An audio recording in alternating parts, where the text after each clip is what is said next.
Okay, it's me. I'm logging in. It's my birthday. I'm in Cancun. Okay, you usually won't find me at a resort type of thing because I am not a tourist whatsoever. And the longer I stay here, I feel a little bit out of place. But you know, they have this timeshare thing, right? And my friend Lori and I had to join the sales pitch for 90 minutes as part of this discount. And I'm thinking, as they're going through it, if I had unreal amounts of money, the top package, the thing that they shared was $1 million down payment or whatever, and you get this access and that access, and this many locations around the world. But none of it, nothing that they had could compete with what I've got, which is a monthly paycheck of $2,300 a month, and friends that I can phone up in India, in Malaysia, in the Philippines, in Mexico, in Brazil. I have family in Brazil, and I can call them up and escape in the wintertime, and I can go visit someone's house. I can join a wedding. I can get a personal tour with people that want to invest in me as a relationship to invest in, which you will never, ever, ever get a tour or a service or even a massage that's the same as if somebody is investing in you and the relationship with you for the long term, because they see you as a personal friend. So I guess I'm privileged because I'm better off than a millionaire. Okay guys, I'm back in the USA and I want to share what I learned. You stick me in a 90-minute meeting and I'm not intending to buy anything at all, then I don't want to waste my time that I value. So I decided to learn some stuff that I couldn't learn outside. They want to upsell me from a visitor to a member in this timeshare. So then it's about $4,000 a week to stay in this room with a beautiful view. And I want to talk about real value because I'm an engineer. And so I brought two things to the conversation so that I could find out how much would it cost. One, so that I can leave my shoes in this room. If I stay at this $4,000 room for the week, all inclusive, and I go home to come back to my condo, then if I want to leave a pair of shoes there, flip-flops, sunglasses, so I don't have to travel with those, that's valuable to me. He said, this price doesn't get you that. If I want to store my shoes in that room, I've got to be a condo owner at $1 million and up. This is really the starting price. So then I really upped the ante. I said, how much do I have to pay to not smell my own poop while I take a shower? I noticed in my room, when I do my morning routine, I might leave a number 2 in the toilet, then go into the shower, but there's no ventilation. There's a duct, there's just no fan. There's no button I can press to make that air evacuate, and so the shower is gonna smell like that the whole time. Well, the salesman told me, I don't think I can offer you this. And so to me, that means the value of this item here is more than $1 million. I don't know how much it is, but when I got back to my lab here, I thought, what better gift can I give to my audience than the thing that's priced higher than any of the options that were sold to me.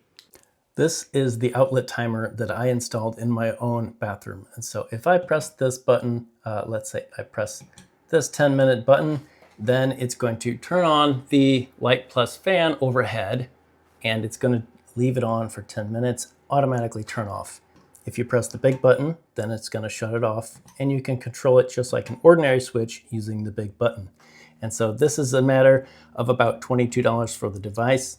When you unbox it, it looks like this. It has 4 wires that come out, and changing this in place of your old switch or another existing switch probably is a very simple retrofit, as it was for me, because there's a standard volume that's sitting behind the device here in the outlet box. Okay, so for USA, North America, 120 volts or 240 volts, this should be the same wiring diagram.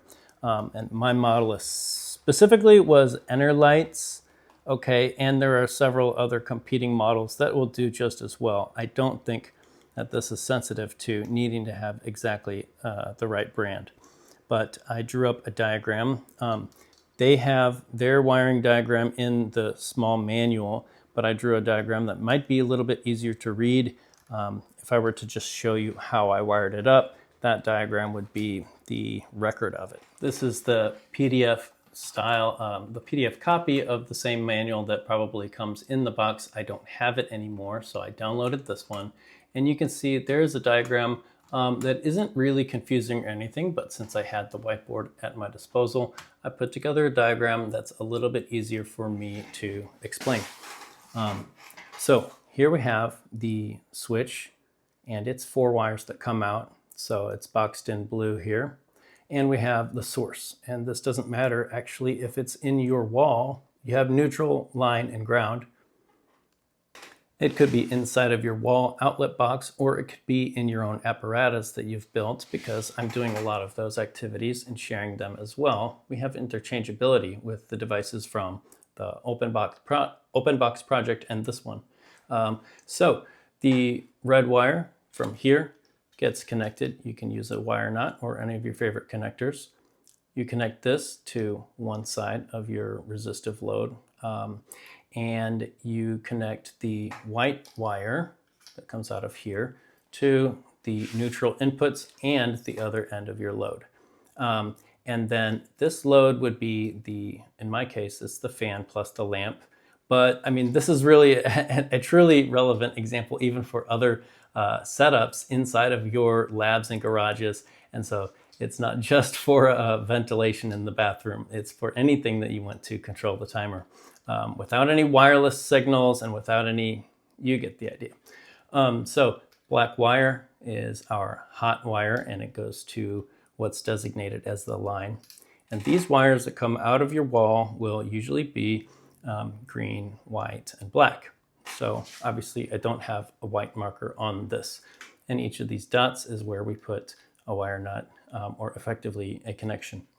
Ground wire, this one, will get tied to the ground or bare copper wire that may be coming out of the wall, or it will go to one of the ground points on your enclosure.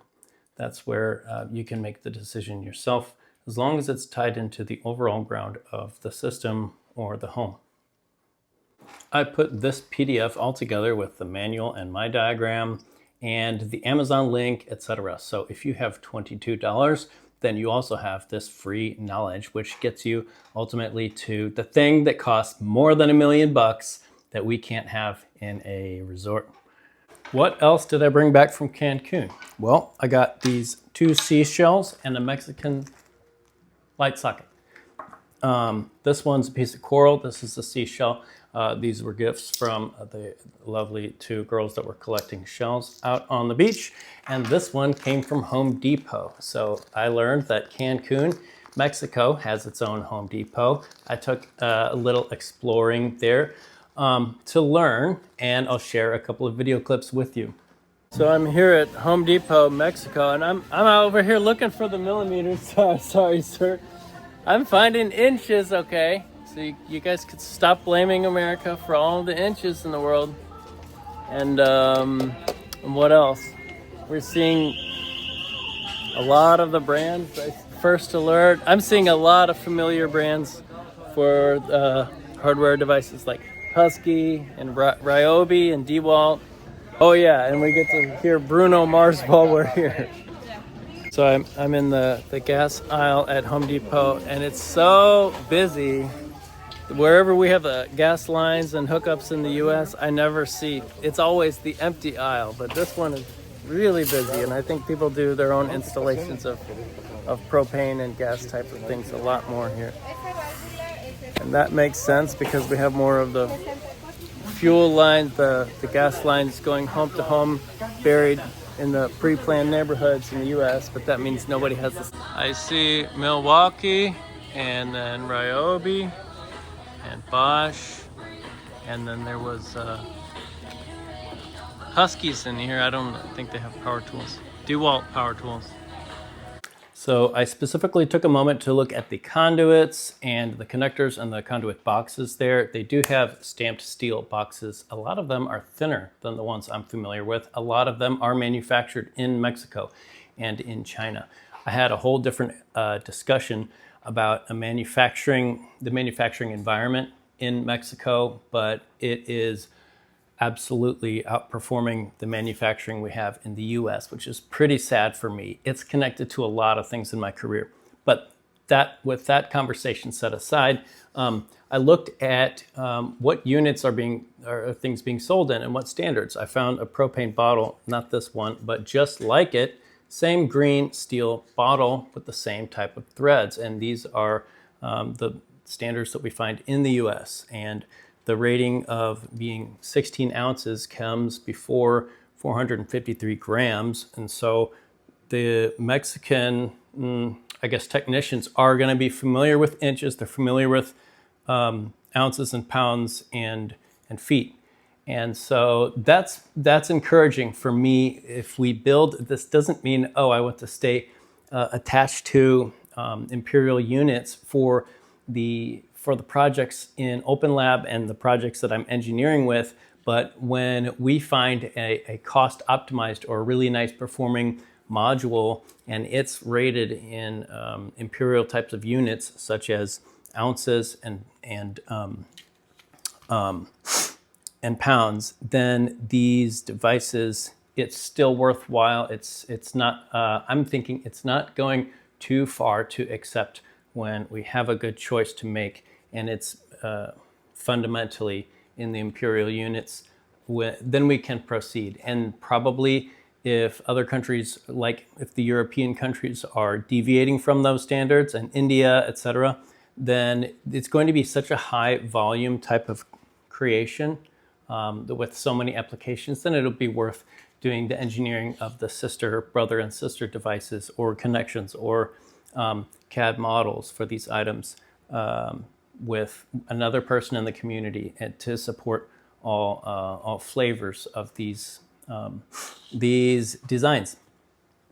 If you're watching this and you're not familiar with my channel, I'm the guy that talks a whole lot about real tangible value or the value in the engineering context of something, because I think that there are a massive amount of ready to retrieve free or near free value all around us in our modern world. And on top of this, the dollar itself, the American US dollar, and other paper currencies are being called into question right now. And so where I haven't put on my value vision glasses lately or talked about this too much, it's tough to claim and say in public that everything's free now and that value isn't what you think. But I feel encouraged, and I feel like everything that I've shared in the last year has been really on the right track, because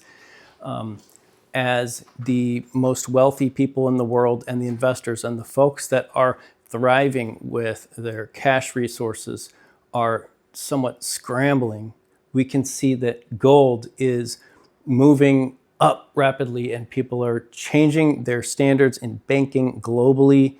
To me, all this discussion makes no change in what I feel is valuable and what I'm able to compute as valuable and compare and share with my audience. And I hope that you're also encouraged to see if globally, we don't even know if the dollar is that valuable. We don't know if gold is that valuable. So even the smartest economists in the world aren't, we're ahead of the game.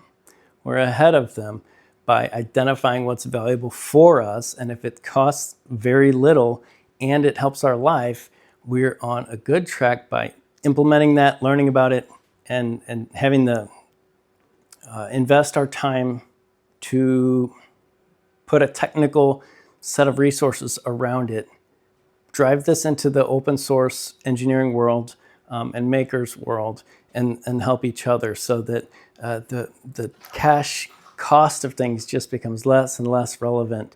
And having what we want and what serves human needs, like breathing clean, good smelling air while you take a shower, that becomes easier and more accessible. It's all connected, all of it.